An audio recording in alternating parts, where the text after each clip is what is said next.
Hi everyone. ఈ వీడియోలో మనం egg puff and curry puff ఎలా ప్రిపేర్ చేసుకోవాలో చూద్దాం. సో, ముందుగా ఒక ప్యాన్‌లో మంచి ఆయిల్ ఏసుకొని చికెన్ మంచిగా ఫ్రై చేసుకొని పక్కకు పెట్టుకోవాలి. సో, చూడండి ఈ విధంగా. అందులో కొంచెం సాల్ట్ కూడా ఏసుకోవాలి. సో, నెక్స్ట్ ఇంకో బౌల్‌లో ఆయిల్ పెట్టేసుకొని ఉల్లిపాయ, అల్లం వెల్లుల్లి పేస్ట్ ఏసుకొని మంచిగా వాటర్ పోయేంత వరకు ఫ్రై చేసుకోవాలి. అందులో పసుపు, మళ్ళీ చికెన్ వేసుకొని కొంచెం కారం వేసుకోవాలి.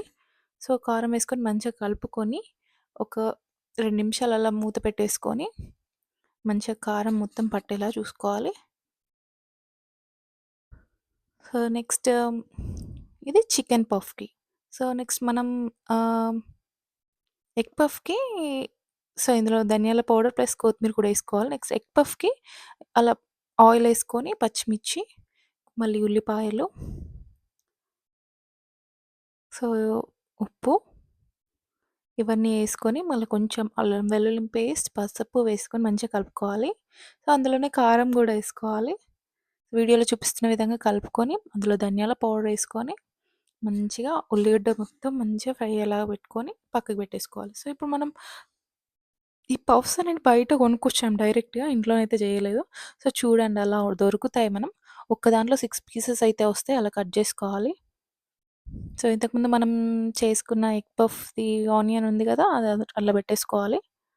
పెట్టుకున్న తర్వాత చాలా ఈజీ అంటే ఈజీ ప్రాసెస్. ఇందులో మస్తు ఈజీ. ఈజీ ఒక 15 మినిట్స్‌లో చేసుకోవచ్చు. ఖాళీగా ఉంటే ట్రై చేయండి. యూకేలో మనకన్నీ దొరకవు గదా! హ్మ్.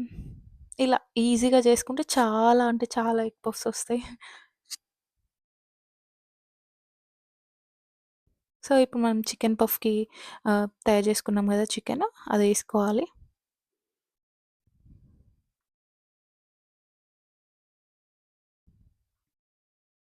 దానిపైన ఆయిల్ అప్లై చేసుకొని ఓవెన్‌లో పెట్టేసుకోవడమే. 220 డిగ్రీస్ సెల్సియస్ అండ్ ఒక 25 మినిట్స్ పెట్టేసుకున్నాం మేమైతే. చూడండి ఎంత బావుంటే బా వచ్చాయసలు. బేకరీలో గూడా ఇంత మంచిగా దొరకవేమో అన్నట్టు అంత బా వచ్చినాయి గదా! అలా కట్ చేసుకొని మంచిగా కెచప్ ఏసుకొని తింటే మస్తుంటది.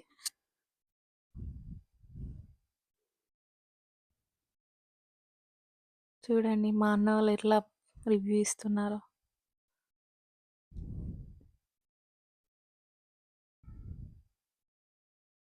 సో, చూసారు గదా! చాలా ఈజీ ప్రాసెస్. ట్రై చేయండి. సబ్స్క్రైబ్ చేసుకోండి. బాయ్.